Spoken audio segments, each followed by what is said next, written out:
Welcome back, Georgina. April the 2nd is World Autism Awareness Day, but we have somebody in our community that is always aware, always there, and that person is Robin Konstantopoulos, the owner and director, Autism Unplugged Learning Center. Welcome to the show again, Robin. So nice to see you. Thank you so much for having me. Oh, Robin, it's always a pleasure. So we talk about autism awareness. And we also know, because we chatted before we went on air, this is a huge conversation, very definitely, and looks very different with each individual that's impacted. So looking at Georgina, who is, we're community, what can we do as community to bring a greater awareness to the issue, to support your organization in doing so?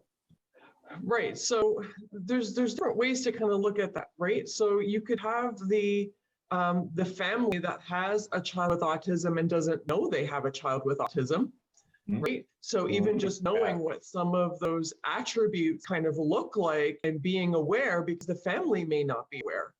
And then, of course, there is, the broader stroke of any child with autism likely doesn't have the social ability to have those interactions back and forth with you, and maybe be a little bit more open when you're having a conversation with somebody or even with a child.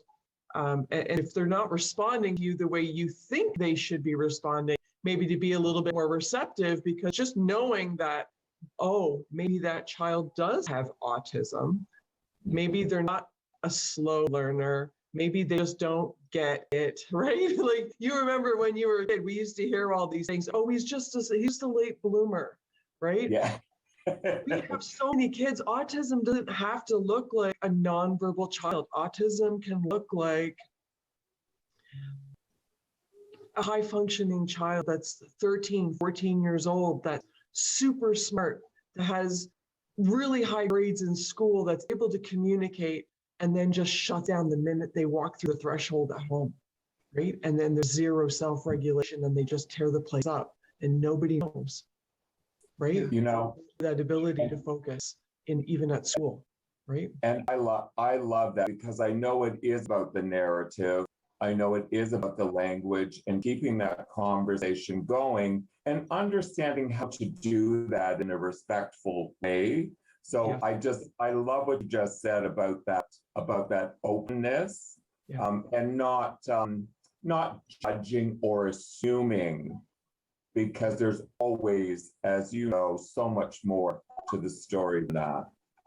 Absolutely, and it's difficult too, because we have parents that call into the center and they say, I think my child has autism, but they're really struggling with math and reading, and it seems like we've done everything.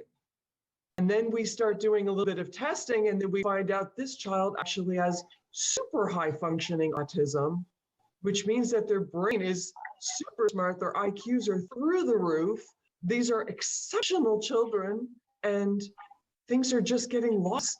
And as soon as we start just finding those little pieces that have just been lost along the way, and we start putting things together, everything just makes so much more sense, and we're able to help those kids succeed. And then we end up with commercial airline pilots and brain surgeons and phenomenal people that no one ever knew why those people were so quirky when they were in school. And then they find out, oh, that guy went on to be a brain surgeon, right?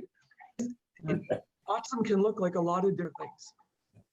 Well, and that's the thing. I mean, as a parent with somebody who is Asperger's, I understand all of that, but there was that fear there. I mean, what kind of advice would you give to a parent who is really unaware of what's going on with their child and might suspect that something's happening? I mean, where do they go? Can they go to you for some sort of assessment or screening or something like that?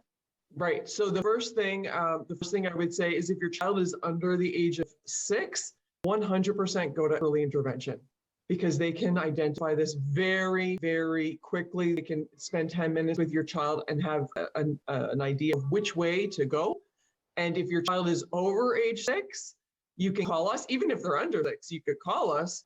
But I'd like to think that we could utilize the services that are free, that don't cost anything out of pocket first, right? and send people in the right direction. And then if they want more information, or they want to do a little bit more work, or they want to maybe start some services to work on those very specific skill challenges, then give us a call by all means, or go to the website, and you can read pretty much about every single service that we offer on our website, and then contact us through there. But most definitely, I like to see us utilizing our early intervention, and it's so terrific here in your region. We are so lucky to have a very strong early intervention program here, especially here in Georgina.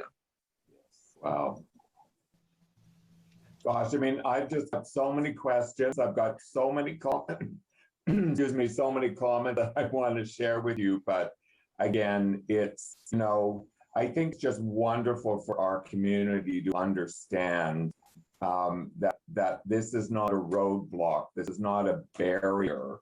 This is, let's take a closer look and understand what's going on, and then let's figure out what the next steps are. So bless your heart for doing what you do for our community. I'm just going to say that. Thank you so much. We're very fortunate that the staff that we have have all committed to education. They've committed to a life of helping children on the spectrum. Right? They've all committed to all of their education is geared towards supporting children with needs, right? So it's really great. It really is. Want to find out, how do people get a hold of you for more information? Oh, autismunplugged.ca. Well, that was nice and quick. Thank you so much. Thank you so much for everything you do. And Georgina, stay tuned. Lots more coming up on Georgina Live.